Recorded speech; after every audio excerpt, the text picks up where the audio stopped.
Hello, my name is Sarah Dean, and in this video series, I will introduce you to basic medical statistics.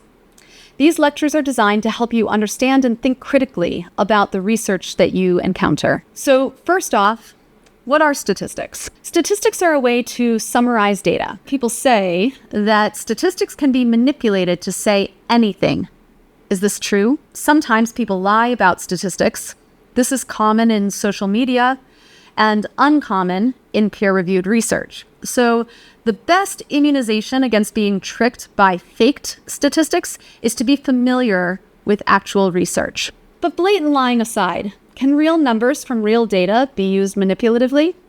Alternatively, can different truthful statistics be contradictory or lead to contradictory conclusions? Sometimes statistics can appear contradictory if you do not understand exactly what is being measured or described. For example, there are different measures of a dataset's center, mean, median, and mode. These measures may seem to send contradictory messages in some situations, when in fact, they are each measuring slightly different things.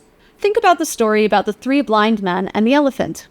Each blind man describes what an elephant is like based on exploring only a small part of the elephant. One blind man has the elephant's tail, and so he thinks an elephant is like a rope.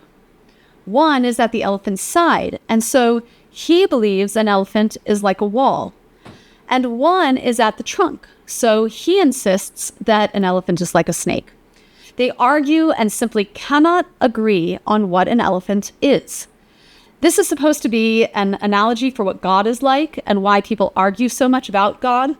But I'm going to apply this concept to statistics. None of these men have considered that perhaps they have only explored a small part of the elephant, and each of them has a different piece of the picture. I want you to think about this with statistics. We will talk about different measures of risk, different measures of mortality, different measures of center, and different measures of spread. I will give you examples of how one measure might appear to contradict another, but upon a closer look, they're not contradictory at all, but just different parts of the same story. Some people may do what we call cherry picking in science. This means they only present the statistics that support their story. They only give you data from the tail so that you can only see the ways that the elephant is like a rope. This is one way someone could use statistics to manipulate your perception without actually lying. However, enhancing your understanding of basic statistics can help.